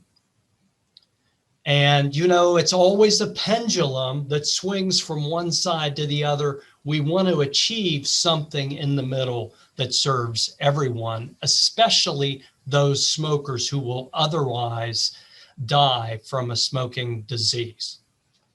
Thank you. Gracias, Brad. Claudia. Muchísimas gracias. Pues lo que quería comentar es que tenemos una pregunta del público y me gustaría darle lectura para que ya sea Andrea y o el doctor puedan darle respuesta. ¿Qué precio se maneja en la venta del cigarrillo calentado? ¿Y cómo es la comparación con el tradicional? Igual, a nivel mundial, ¿cuántas industrias o empresas ya lo están fabricando? Y si se pudieran mencionar algunos nombres de industrias. Gracias. Bueno, creo que es una pregunta más para mí como empleada de Philip Morris. Nuestro producto de tabaco calentado, como dijimos al principio, se encuentra disponible ya en más de 57 mercados y es política de la empresa que aquellos países en donde el producto se encuentre disponible, el precio de la cajetilla de unidades de tabaco para calentar se equipare o se encuentre ligeramente por debajo del precio de una caja de cigarrillos de marca premium, ¿verdad? ¿Por qué? ¿Cuál es el objetivo? El objetivo es que el precio no represente una barrera para la conversión, que no sea un producto de élite, ¿verdad? Sino que cualquier adulto fumador que va a continuar fumando y decide realizar una elección en beneficio de su salud y exponer su cuerpo a una menor cantidad de sustancias nocivas, pueda cambiar a una alternativa libre de combustión como es el tabaco calentado. Afortunadamente, no somos los únicos que estamos en esta carrera y en este sueño de lograr un futuro libre de humo, sino que otras empresas tabacaleras como British American Tobacco, Japan Tobacco, la empresa coreana, todas las industrias tabacaleras están trabajando en desarrollar alternativas similares. Algunas se han orientado más al cigarrillo electrónico, otras se han orientado más a productos de tabaco calentado, pero es sumamente importante que si queremos lograr que el cigarrillo pase a ser una pieza del museo que desaparezca del planeta, todos nos movamos en la misma dirección. Y sin lugar a dudas, desarrollar estas alternativas, avalarlas con la ciencia y poder entregar información fáctica basada en ciencia y en evidencia a los consumidores y que existan regulaciones, ¿verdad?, que favorezcan justamente esta transición fuera de los cigarrillos de combustión para cambiar a alternativas libres de combustión, es clave si queremos disminuir la carga que fumar cigarrillos representa en salud pública. Muchas gracias, Andrea. Lamentablemente se nos está terminando el tiempo para más preguntas, pero tal vez quisiéramos cerrar pidiéndole a cada uno de nuestros panelistas si nos pudieran dar una conclusión y tomarnos un minuto por cada participante para hacerlo. Gracias. Claro, con mucho gusto. Gracias. Antes que nada, muchísimas gracias por la invitación. Yo creo que la reflexión que les quiero dejar es la siguiente. Uno, como les decía en mi presentación, todos, absolutamente todos los que estamos acá, somos corresponsables de la contaminación ambiental en el sector transporte. ¿Sí? Ese es el primer punto. Luego, definitivamente no es que nosotros podamos hacer algo como que tan inmediato para poder reducir esa huella que estamos generando. Pero lo que sí es bien importante que estemos conscientes que existen otras opciones. Que realmente el combustible fósil, yo no creo que nosotros vamos a morir con el combustible fósil. Eso yo sí creo totalmente que los que estamos acá vamos a seguir viendo todo esto. Pero lo que es importante es migrar a esas tecnologías o combustibles que son más limpios. Otra cosa que es bien importante es de que igual en el tema de los combustibles recordemos que ahorita en el momento no tenemos opción. Tenemos lo que nos traen, 3 opciones, y también es muy importante que tengamos nosotros derecho a tener otros combustibles que tengan menor impacto, ¿sí? Y eso nosotros, pues como tal, como personas individuales, es muy, muy difícil que lo hagamos porque no depende de una industria internacional muy grande y que en el caso de los combustibles es muy importante que se haga a través de política pública para que realmente todos nos veamos beneficiados. Y aquí, ¿cómo podemos ayudar? Pues realmente dar nuestra opinión, seguir las redes sociales. En el caso de nosotros, el proyecto Movilidad Verde, tenemos redes sociales donde también cada quien puede dar su opinión. Y sobre todo, creo que muy importante estar dispuestos a dialogar, a sentarnos, a dialogar. Vamos a tener diferencias definitivamente. Van a haber unas personas que están de acuerdo, otras que no están de acuerdo. Pero el tema es buscar un balance para que sea una decisión para la mayoría de la población. Eso es lo más importante. Y sobre todo, por ejemplo, en el caso de Guatemala, datos específicos para no durarme, Guatemala ya tiene etanol, produce etanol, lo exporta a Estados Unidos, Europa. Eso significa que nuestro alcohol se va para limpiar el aire de los europeos y de básicamente de California, y nosotros no tenemos ese derecho. Entonces, por eso mismo es muy importante pedir y solicitar a las autoridades que regule esto, ¿no? Porque al final tenemos un producto que el día de hoy nosotros no decidimos, pero que se podría mejorar con aditivos y oxigenantes producidos localmente. Así que creo que todos debemos estar muy conscientes y sobre todo no quedarnos callados y dar la opinión, pero más que todo de crítica propositiva. Eso creo que es lo más importante. Hacer un poco de introspección en todo lo que hacemos, en si las prácticas que estamos teniendo son las mejores, son las más inteligentes, son las que más compaginan con mi ecosistema, que repensemos si la fórmula que estamos ejecutando hoy por hoy es la correcta y si hay un camino, esa apertura de poder evaluar todas esas otras alternativas que están surgiendo. Creo que eso es parte del cambio primordial que se puede hacer hacia el cambio de tendencia que está buscando la humanidad.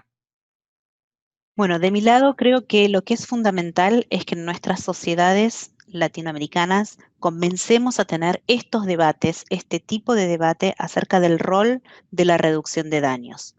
La sociedad latinoamericana se ha caracterizado por ser una sociedad más abocada al evitar el riesgo, ¿verdad? Y no a disminuir el daño.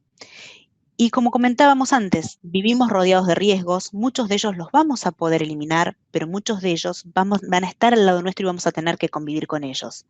Y es necesario que podamos implementar y que nos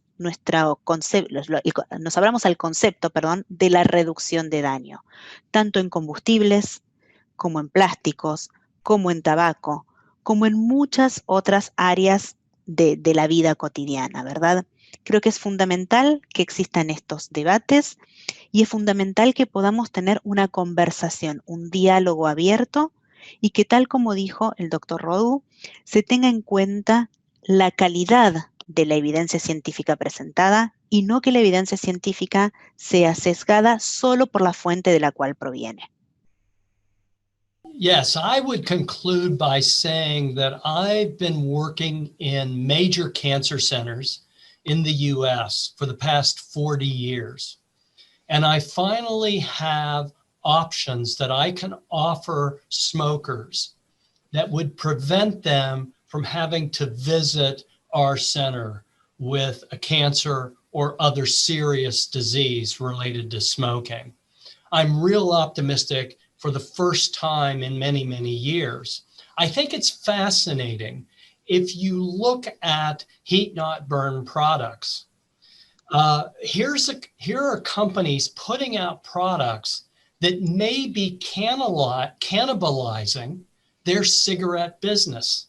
They are taking a risk not only of stealing smokers from other companies, but of stealing smokers from their own company, reducing the consumption of a product that has sustained their business for the past almost 100 years. I think it's a fascinating environment, and I'm very hopeful for the future for smokers. Thank you. Pues solamente para cerrar esta actividad, quisiera agradecer una vez más en nombre de FECAICA, la Federación de Cámaras y Asociaciones de Industria de Centroamérica y República Dominicana, a todos quienes hicieron posible esta actividad, siendo la Asociación de Combustible Renovable, ACR, a la Tabacalera Centroamericana S.A., a Biorgani y al apoyo que nos ha brindado también la revista Suma. Así que también a todos los asistentes del día de hoy, muchísimas gracias y estén pendientes de nuestras próximas actividades.